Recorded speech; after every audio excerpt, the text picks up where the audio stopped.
nueva generación de Regreso a Casa presenta el audiolibro de Osvaldo Bernadas. ¿Cómo descuidar esta salvación tan grande? El conflicto entre lo espiritual y lo almático. Enero del 2020. Buenos Aires, Argentina. Teología cristiana. Alimento sólido, para adultos. Capítulos del 13 al 20. Capítulo 13. Parche nuevo en vestido viejo. Nadie arregla un vestido viejo con un remiendo de tela nueva, porque el remiendo nuevo se encoge y rompe el vestido viejo, y el desgarro se hace mayor. Mateo 9:16. Es imprescindible que aprendamos a movernos guiados por la sabiduría de Dios en medio de este sistema déspota y envolvente. La iglesia no puede ser el parche nuevo del vestido viejo. La iglesia no es un parche nuevo de la política corrupta de este sistema. No hay posibilidad de participar en el sistema, sin ser atrapado por él. Todos los que estamos en este mundo, sin excepción, estamos aquí por haber tomado la decisión equivocada, por haber escogido un rumbo inapropiado. Hemos errado al blanco. Entre el pecado y el sistema del mundo hay una gran diferencia. El pecado es una ofensa a Dios que nos esclaviza y nos ilusiona, en cambio el sistema te secuestra, separándote radicalmente de Dios. El pecado contamina, pero el mundo se apropia por completo de ti, hace que cambie tu identidad. Es por eso que la Biblia pone mucho más énfasis en obtener victoria sobre el sistema del mundo, que sobre el pecado. El pecado es contrario a la ley de Dios, el sistema es contrario a Dios. Oh almas adúlteras. ¿No saben ustedes que ser amigos del mundo es ser enemigos de Dios?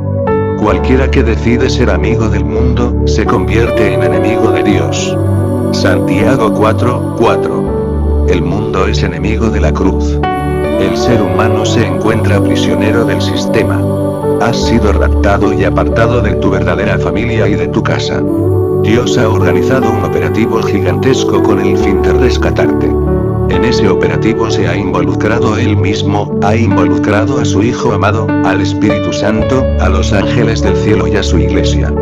El hombre es víctima de un sistema que le infunde una mentalidad contraproducente a la mentalidad de reino, y Dios lo sabe muy bien.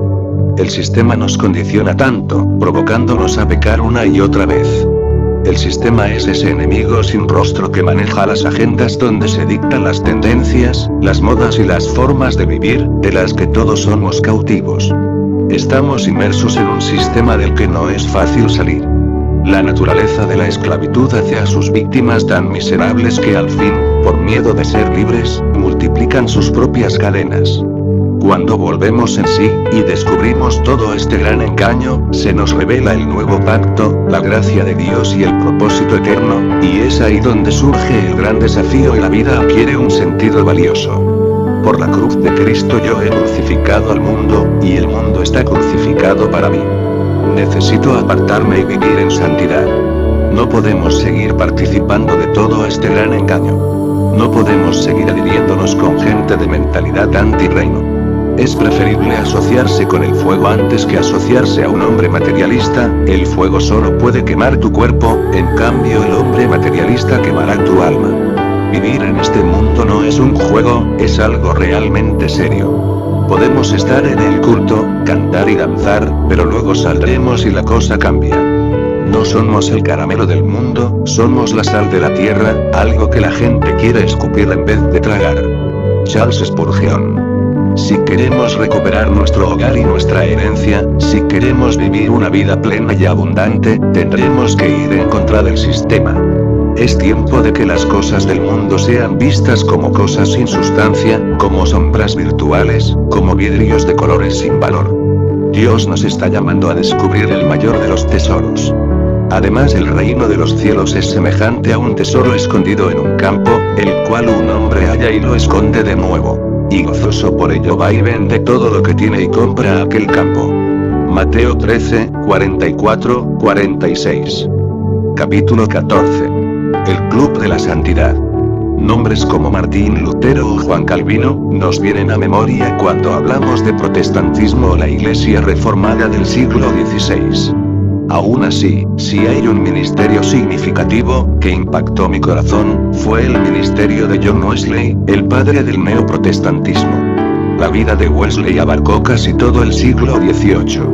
Londres 1703-1791. Siendo cuarta generación de ministros anglicanos, Wesley creció en un ambiente cristocéntrico. Su madre, Susan Wesley, les enseñó a leer y a escribir, a él y a sus 10 hermanos usando apenas una Biblia. Desde niño, Wesley podía recitar la Biblia de memoria. En 1726, se graduó en la Universidad de Oxford, y es ahí donde descubre su llamado, siendo ordenado ministro de la Iglesia Anglicana. Al tiempo, decide viajar como misionero a Georgia, en los Estados Unidos, y es en ese viaje donde se encuentra con el gran desafío de su vida. En una reunión casual y amistosa, con un grupo de misioneros moravos, Wesley es cuestionado de forma inesperada. Uno de esos misioneros le preguntó seriamente: ¿tienes certeza de ser salvo? Esta pregunta sembró una duda en su corazón, llevándolo a reflexionar profundamente y a buscar respuestas. Fue así que decide volver a Inglaterra, y comienza a indagar más y más. En Londres, visita una iglesia morava, y mientras el predicador leía unas notas escritas por Martín Lutero, Wesley es impactado en su corazón, siendo de forma inesperada e inquietado por el poder del Espíritu Santo. Desde ese momento su vida cambió. Semejante experiencia despertó en Wesley una profunda realización sobre salvación. Él descubrió la diferencia, salvación en el espíritu como una experiencia inmediata, y salvación del alma como un método, como un arduo proceso de todos los días. La Inglaterra de aquella época vivía una realidad muy singular. La revolución industrial comenzaba su auge. Gente del campo invadía las ciudades en busca de trabajo, colapsándolo todo. Las ciudades no tenían capacidad para albergar semejante migración. Las iglesias, que eran las que proveían escuelas para los niños, asilos para los ancianos y hospitales para los enfermos, no daban abasto. Como consecuencia de este fenómeno social creció cuantiosamente la pobreza, las enfermedades, el alcoholismo, la violencia doméstica, el abuso infantil, la prostitución y la delincuencia. La gente es fácilmente explotada. El sistema social es tan lastimado, que da lugar a una enorme desigualdad. Los pobres se vuelven, literalmente, esclavos de los ricos. En medio de semejante caos Wesley comenzó su ministerio. Fueron dos los conflictos que Wesley tuvo que afrontar. Por un lado tenía la iglesia totalmente inclinada a favor de la realeza, y por otro, estaba el pueblo desamparado, viviendo una miseria extrema. La necesidad de salvación para esa gente era muy grande. Wesley discierne que no es suficiente con predicar al Jesús que nos salva del infierno, ellos ya vivían un infierno. El pueblo inglés de ese tiempo necesitaba al Jesús que nos da un nuevo corazón. El pueblo inglés estaba devastado y sin esperanzas, solo transformación interior, y un despertar espiritual podían ser la solución. De modo que si alguno está en Cristo, nueva criatura es, las cosas viejas pasaron, he aquí todas son hechas nuevas. Segunda de Corintios 5:17. Es solo apartándonos del pecado, y viviendo en santidad, que podemos derrotar un sistema social tan perverso y depravado. Wesley fundamentó toda su teología en una idea: la salvación como única vía de transformación para una sociedad en tinieblas. El hombre busca solucionar su vida a través de maniobras políticas, de la psicología, del humanismo, los derechos sociales, la igualdad de género, pero ningún intento ha logrado parar con el desconcierto mundial. Si todos los días uso mi nuevo corazón en hacer su voluntad, todos los días vendrá sobre mí su gracia permitiéndome crecer en santidad. John Wesley. Dios nos salva del pecado y del infierno, y nos da un nuevo corazón. Dios nos salva para vivir en santidad, apartados del sistema. Dios nos salva para que exista la salvación en el mundo. Esas eran las buenas noticias que anunciaba John Wesley. No podemos considerarnos salvos, sin ser un elemento de salvación para otros. Según Wesley, el salvacionista no es salvo. Fueron esas ideas las que llevaron a John, a su hermano menor Charles y a un grupo de jóvenes universitarios, a formar el Club de la Santidad. Así nace, lo que más tarde se conocerían como los metodistas. Cuando Wesley era cuestionado acerca del fin que perseguía su club, él solía contestar de forma maravillosa: Nos reunimos con el propósito de recibir la exhortación que procede de la palabra de Dios, oramos juntos y nos auxiliamos mutuamente en nuestro esfuerzo diario en pos de la salvación. Para Wesley y su grupo, salvación no era apenas un método de transformación personal, sino un proceso de transformación social. Aunque él sabía perfectamente que salvación procede de la fe y no es por obras, también tenía muy en claro que una fe sin obras está muerta. Hermanos míos, ¿de qué servirá si alguno dice tener fe, y no tiene obras? ¿Crees que esa fe te podrá salvar? Y si tu hermano está desnudo, y tiene necesidad del alimento diario, y tú le dices, id en paz, calentaos y comed, pero no les diereis nada, ¿en qué le aprovechará? Así también la fe, si no tuviere las obras, está muerta en sí misma. Santiago 2, 14, 18. El mensaje de salvación enunciado por John Wesley sin lugar a dudas trastornó la sociedad de su época. Si persigo la santidad todos los días, la salvación surgirá desde mi interior. Si mi alma es salva, puedo, como una consecuencia natural, transformar y salvar todo mi entorno. Capítulo 15. Salvación corporativa. Jesús partió de este mundo, dejando de ser ese Cristo visible, ese que caminaba entre los hombres, para volver al tercer día como el Cristo resucitado. Como el Espíritu vivificante, para impartirse en nosotros como vida. Hoy, su cuerpo visible a los hombres es la Iglesia. Él es la cabeza y nosotros sus miembros. Este enunciado propone una nueva y profunda revelación. La salvación es corporativa. Mata tu individualismo. ¿Cómo dijiste? ¿Qué mata qué? ¿Tengo que dejar de ser un individuo? En este punto de la salvación es donde la cosa deja de emocionarnos. Es ahí donde la cuestión se complica y empeora. Hasta ahora, habíamos escuchado sobre un evangelio que brinda una experiencia individual y privada, sin embargo, hoy Dios nos está revelando otra verdad. Formamos parte de algo inconcebiblemente grande. Somos un fragmento del cuerpo del Cristo resucitado. Es la realidad. Dios nos procesa a todos juntos. Dios nos procesa como grupo. La Nueva Jerusalén está compuesta por los que persisten en santidad. La transformación es individual, pero la edificación no. También vosotros, como piedras vivas, sed edificados como casa espiritual, para un sacerdocio santo, para ofrecer sacrificios espirituales, aceptables a Dios por medio de Jesucristo. Primera de Pedro 2, 25. Cuando Dios quiere edificar tu vida, siempre te pondrá al lado de alguien. El sistema diabólico del mundo busca hacernos creer que solos es posible. Que solos somos suficientes. Como los superhéroes de los cómics, quienes solos vencen el mal del mundo. Hoy Jesús nos está revelando otra verdad. Es necesario morir a esa falsa idea. Necesito renunciar al individualismo. Existe un principio absoluto y trascendente, un principio de reino. Somos uno y diferente a la vez. Uno en cualidad, pero diferentes en cantidad. El Señor es infinito, nosotros infinitesimales.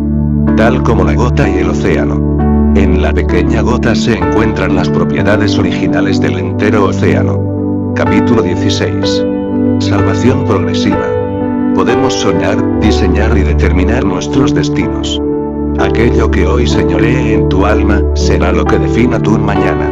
El alma solo puede ser homologada al espíritu a través de una salvación progresiva. Todos los días tenemos que persistir peleando la buena batalla. He peleado la buena batalla, he permanecido en la carrera, he guardado la fe. Segunda de Timoteo 4, 7. Cristo debe ser la realidad de todos nuestros asuntos cotidianos. Entender y anhelar esto es elemental para ser exitosos en la vida cristiana.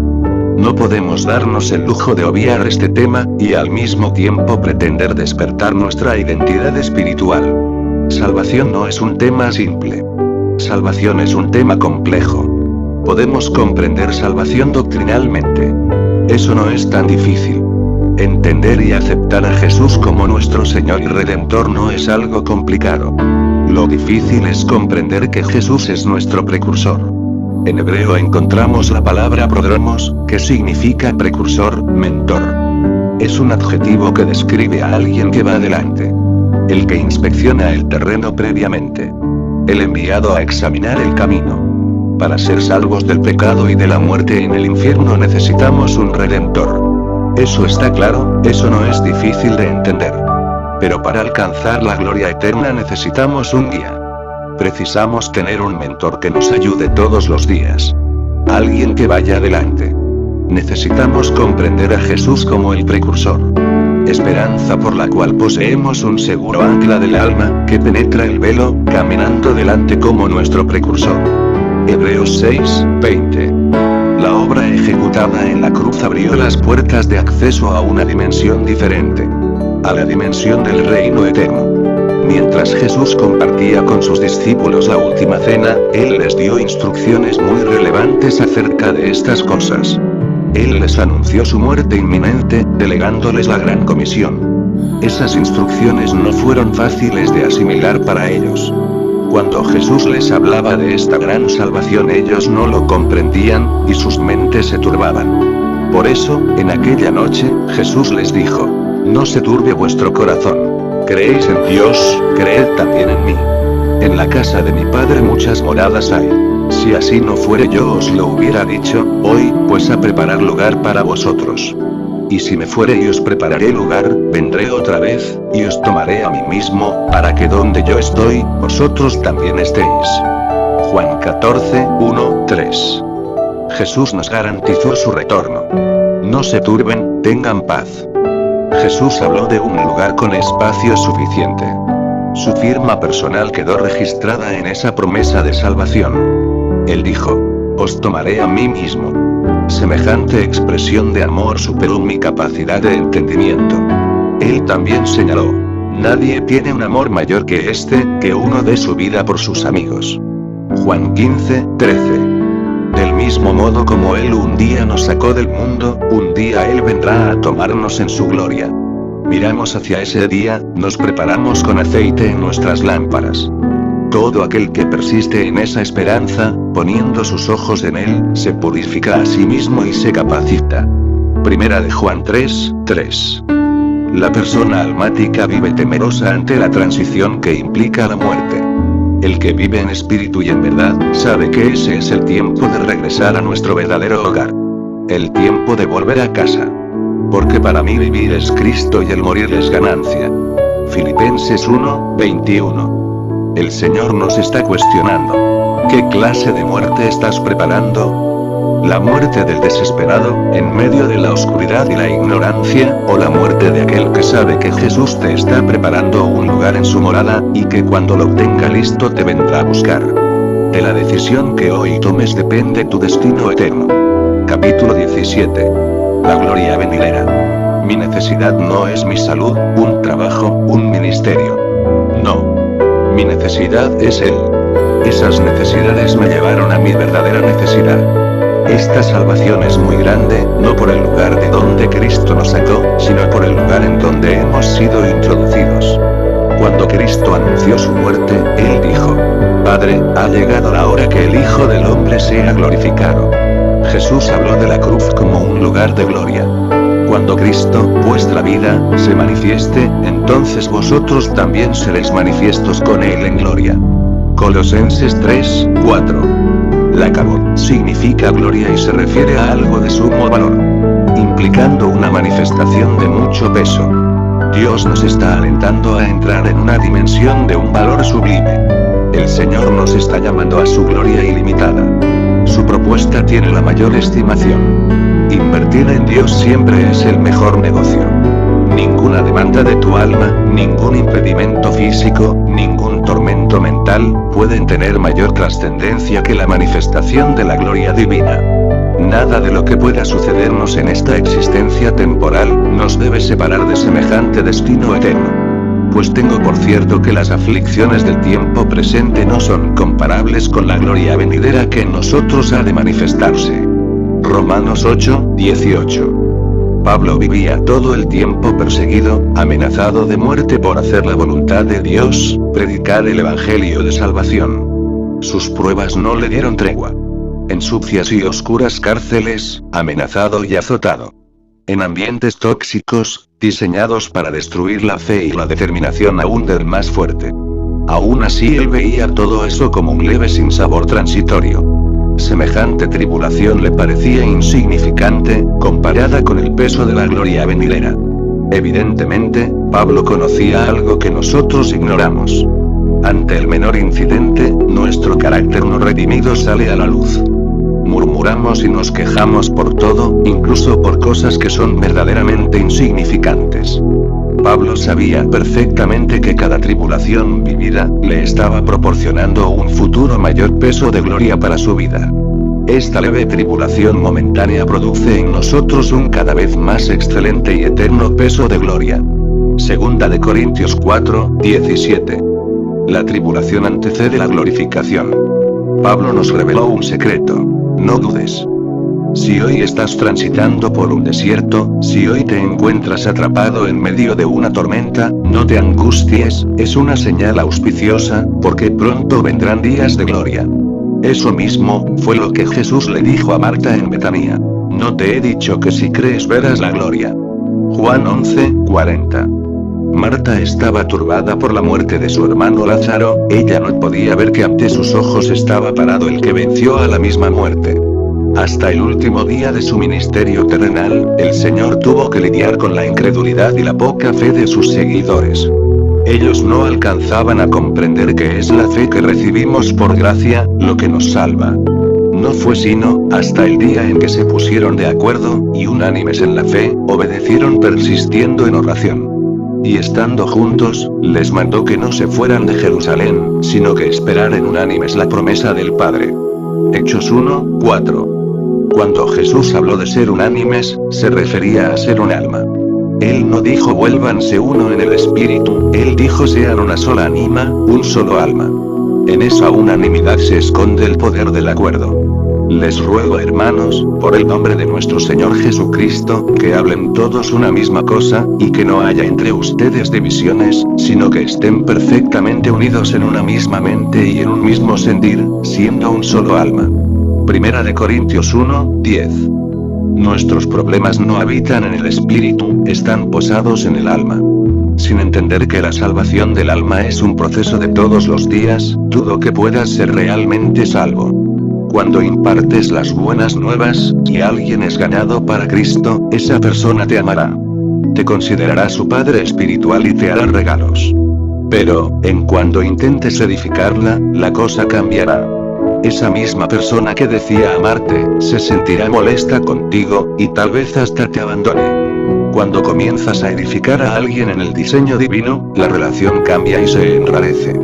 El sistema de este mundo buscará por todos los medios obstaculizar tu tarea. Apacentar almas no es trabajo fácil. Los evangelistas son muy fácilmente amados, mientras que los edificadores son siempre resistidos. Mi pastor está hablando cosas muy raras.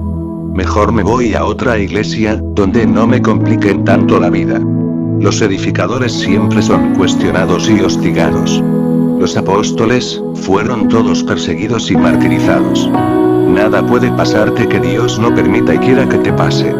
Y todo lo que Él permite y quiere, aunque no lo parezca, es siempre lo mejor. Cuando Jesús sanaba enfermos y multiplicaba el pan, era seguido por multitudes, pero cuando comenzó a edificar la iglesia, fueron muy pocos los que quedaron. Ellos no podían entender a qué se refería cuando hablaba de tomar una cruz, y perder la vida. Al ver que muchos se iban, sus discípulos se confundían. Un día, ellos se acercaron a Jesús y le dijeron: Maestro, palabras duras has hablado, muy difíciles de comprender. Y la respuesta del Mesías fue radical. Jesús nunca hizo concesiones.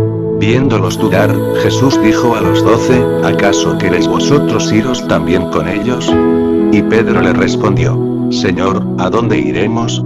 Solo tú tienes palabra de vida eterna, y nosotros hemos creído y conocemos que tú eres el Cristo, el Hijo del Dios viviente. Juan 6, 67, 69. Capítulo 18. Bueno o eterno. Desde el mismo nacimiento, aunque sin tener conciencia, el ser encarnado está subordinado a la naturaleza pecaminosa. Ese es el legado recibido de Adán. Podemos lucir bonitos por fuera, inocentes e inofensivos, pero todos sin excepción abrigamos pecado escondido viviendo en nosotros. Todos sabemos que pecar es malo y que trae graves consecuencias, es por eso que Satanás lo diluye, mezclando sus mentiras con algo de verdad. El diablo siempre disfraza sus mentiras con cosas buenas, apetecibles y tentadoras. Sus mentiras están tan cubiertas, que parecen verdades. El mundo, aunque puede que sea bueno, es temporal, y todo lo temporal se convierte en decepción y fuente de sufrimientos. Este mensaje no es fácil de digerir, ya que desenmascara la inconsistencia doctrinal del cristianismo que hoy profesamos. Según el entendimiento habitual, todo lo bueno es sinónimo de Dios. Ese es el pensamiento que usualmente todos tenemos, aún los cristianos. Sin embargo, la Biblia, en el capítulo 5 del libro de los Hebreos, nos dice algo muy diferente. La única manera de reconocer qué es el bien y qué es el mal, es a través del discernimiento y la revelación. Antes de empezar su reinado, el rey Salomón clamó a Dios pidiendo un corazón con la capacidad de discernir entre el bien y el mal. Dame, por favor, sabiduría y conocimiento, para que pueda discernir entre lo bueno y lo malo delante de este pueblo. Porque, ¿cómo podría juzgar sino a este pueblo tuyo tan grande? Segunda de Crónicas 1:10. Él podía haber pedido cualquier otra cosa. Riqueza, poder, fama, incluso podría haber pedido los placeres celestiales que disfrutan los ángeles del cielo, sin embargo no lo hizo, él pidió sabiduría y discernimiento. Si la diferencia entre lo bueno y lo malo es tan obvia, entonces deberíamos preguntar: ¿por qué tenemos que discernirla para entenderla? No fue la parte mala del árbol del bien y el mal la que despertó la codicia en Eva, fue la parte buena. Y vio la mujer que el árbol era bueno para comer, y que era agradable a los ojos, y árbol codiciable para alcanzar la sabiduría. Génesis 3:6. Hay cosas que aún siendo buenas, son rebeldía para Dios. Cosas que el sistema cataloga como buenas, pero que Dios aborrece. Podemos vivir una vida de total engaño, y aún así creer que estamos viviendo del lado de la verdad. Esa es la trampa de Satanás. Satanás no presenta al infierno tal como es, lo presenta como un paraíso. El enemigo envuelve sus mentiras en un lindo paquete de lo bueno. Si no fuera así, muy fácilmente lo reconoceríamos. Satanás y sus seguidores nunca se presentan a cara descubierta. Ellos se disfrazan como ángeles de luz. ¿No es algo raro, si el mismo Satanás se transfigura en ángel de luz? Entonces, ¿por qué asombrarse si sus ministros demoníacos se disfrazan como ministros de justicia? Segunda de Corintios 11:14-15. El mensaje de Satanás es uno: si es bueno es Dios. Y el mundo lo cree. Hoy el mismo Dios nos está diciendo: están equivocados. Han sido engañados. El engaño es sutil, pero no deja de ser engaño. Es muy difícil poder discernir entre una persona salva y la que no lo es. Es difícil diferenciar a un justo de un injusto. Está escrito que en los tiempos finales no tendremos forma de saberlo. Hasta que yo regrese, y entonces volverán a discernir la diferencia entre el bueno y el impío, entre el que sirve a Dios y el que es un infiltrado. Malaquías 3:18. Son tiempos en que los buenos y los malos estamos todos juntos, mezclados, creyendo que todos estamos sirviendo al Señor, creyendo que todos somos salvos. Jesús nos advirtió de que esto sucedería, soltando el ejemplo en la parábola del trigo y la cizaña. El reino de los cielos es semejante a un hombre que sembró buena semilla en su campo. Pero mientras dormía, vino su enemigo y sembró cizaña entre el trigo, y se fue. Y cuando salió la hierba y dio fruto, entonces apareció también la cizaña. Vinieron entonces los siervos y dijeron: Señor, ¿no sembraste buena semilla en tu campo? ¿De dónde, pues, apareció cizaña? Él les dijo: un enemigo lo ha hecho. Y los siervos le dijeron: ¿quieres que la arranquemos? Él les dijo: no, no sea que al arrancar la cizaña, arranquéis también con ella el trigo. Dejad crecer juntamente lo uno y lo otro hasta la siega. Y al tiempo de la siega yo diré a los segadores: recoged primero la cizaña, y atadla en manojos para quemarla. Pero recoged el trigo en mi granero. Mateo 13:24-52. El sistema materialista nos induce a poner toda nuestra energía en las cuestiones temporales. ¿Qué vamos a comer? ¿Con quién me voy a casar? ¿Qué carrera voy a estudiar? ¿Cómo puedo ganar mucho dinero? ¿Pensar de ese modo es pecado? ¿Preocuparse por esas cosas es malo? De hecho que no, esas son todas cosas muy buenas, el problema es que son temporales. Todo lo de este mundo tiene fecha de vencimiento. Hay cosas que aunque buenas, son efímeras, carecen de sustancia, y si todos nuestros intereses son puestos en ellas, nos volvemos infelices. El Señor, a través de su palabra, nos advierte. No te dejes engañar, no hagas tesoros en la tierra, más bien, haz tesoros en el cielo. Cambia el enfoque, pon la mira en las cosas eternas. Dios les dio nueva vida, pues los resucitó juntamente con Cristo. Por eso, dediquen toda su vida a hacer lo que a Dios le agrada. Piensen en las cosas del cielo, en lo que es eterno. Donde Cristo gobierna a la derecha de Dios. No piensen en las cosas de este mundo. Pues ustedes ya han muerto para el mundo, y ahora, por medio de Cristo, Dios les ha dado la vida verdadera. Cuando Cristo venga, también ustedes estarán con Él y compartirán su gloriosa presencia. Por eso, den muerte a todos sus malos deseos. No tengan relaciones sexuales prohibidas, no sean indecentes, dominen sus malos anhelos, y no busquen amontonar dinero, ya que eso es lo mismo que adorar a dioses falsos. Colosenses 3, 1, 7. Las cosas terrenales pueden ser muy buenas, pero no son para siempre, y eso trae una gran desdicha. En cambio, el propósito de Dios en nuestras vidas es para siempre, nunca caduca, es eterno y bienaventurado. Mas buscad primeramente el reino de Dios y su justicia, lo eterno, y todas las buenas cosas, lo temporal, os serán añadidas. Mateo 6, 33. Esteban, lleno del Espíritu, puso sus ojos en el cielo, y ¿qué vio? Vio la gloria de Dios y al Hijo de Dios sentado en su trono. Hechos 7, 55, 60. Esteban no fue salvado de la muerte por un milagro. No obtuvo sanidad, ni prosperidad, ni confort, solo gloria, la gloria del reino eterno. ¿Prefieres que sean hombres los que se paren para darte honra, o prefieres que sea el Rey de Reyes el que se ponga de pie para recibirte después de que hayas acabado la carrera? Al que venciere, le concederé sentarse conmigo en mi trono, como yo también vencí y me senté con mi Padre en su trono. Apocalipsis 3, 21. Cuando morimos incluso a esas cosas buenas, a esas cosas que el mundo tanto desea, es cuando Dios nos puede usar grandemente. Tú puedes decir, pero Señor, eso es una locura. ¿Y qué hay de mi vida? ¿Y qué de mis sueños? Puedes decir eso y tantas cosas más, puedes hacerlo. La elección es tuya, bueno o eterno.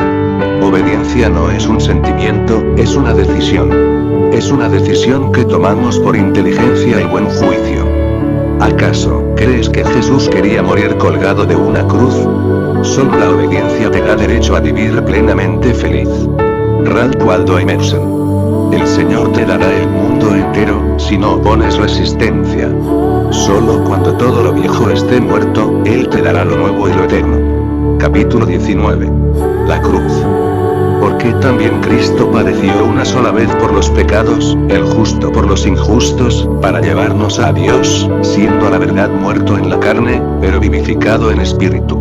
Primera de Pedro 3, 18. El verdadero propósito de la cruz se va disipando cada vez más y más. No somos salvos por la madera cruzada, ni por los clavos que atravesaron las manos y los pies de Jesús. Somos salvos porque Él murió desamparado por su propio Padre y condenado en reemplazo nuestro. En ese madero Él cargó con nuestros pecados, con cada cosa que Dios aborrece de nosotros. Cada despreciable e inmunda transgresión que hemos cometido, Él la cargó por nosotros. En la cruz, Jesús bebió la copa de la ira de Dios. En la cruz, Jesús se hizo maldito por ti y por mí. No es común que pensemos en eso, ni que escuchemos predicar sobre eso. La cruz es un tema en extinción. Llegado el mediodía, se oscureció todo el cielo hasta las 3 de la tarde, y a las 3 en punto Jesús gritó con voz fuerte, Eloi, Eloi, lema sabachthani. ¿Qué significa, Dios mío, ¿por qué me has abandonado? Marcos 15, 33-34. La cruz es el centro de la historia y de toda la creación. La cruz partió en dos la eternidad, marcando un antes y un después. No hay un evento más sublime y más significativo. Es únicamente en la cruz donde descansa la esperanza de toda la humanidad. En ese acto de suprema autonegación, Jesús venció el pecado del mundo. Humillándose a sí mismo, él subyugó a la misma muerte. Haya, pues, en vosotros el sentir que hubo también en Cristo, el cual, siendo Dios, no estimó el serlo como cosa a que aferrarse, sino que se despojó de sí mismo, tomando forma de siervo, hecho semejante a nosotros, y estando en esa condición de hombre, se humilló a sí mismo, haciéndose obediente hasta la muerte, y muerte de cruz. Por lo cual Dios le exaltó hasta lo sumo, y le dio un nombre que es sobre todo nombre, para que en el nombre de Jesús se doble toda rodilla en los cielos, y en la tierra, y debajo de la tierra. Y toda lengua confiese que Jesucristo es el Señor, para gloria de Dios Padre. Filipenses 2, 5, 11. En la cruz fue sometida la rebeldía del hombre. En la cruz el Señor subyugó la envidia a la posición suprema de Dios. Fue en la cruz donde Jesús venció el falso yo del hombre, eso que nos hace creer el centro de toda la creación. Y todo lo que para mí era ganancia, hoy lo estimo como pérdida por amor a Cristo. Estimo como pérdida las cosas de este mundo, en vista del incomparable valor de conocer a Cristo, por quien he perdido todo, considerando todo como basura a fin de ganar más de él. Filipenses 3, 7, 8. Cuando Jesús habla de morir al yo, no habla de suicidio físico. Jesús no habla de eutanasia. Él se refiere a morir a la falsa identidad. Porque ninguno de nosotros vive para sí mismo, y ninguno muere para sí mismo. Romanos 14, 7. Lo primero que debemos entender es que no somos un cuerpo con un espíritu. Somos el ser espiritual eterno, que da vida al cuerpo, y que temporalmente lo habita. Debido a la ilusión creada por el sistema de este mundo, todos hemos olvidado nuestra identidad espiritual, identificándonos con un falso yo. No somos ni argentinos, ni chinos, ni hindúes, somos habitantes del reino eterno. Somos hijos de Dios.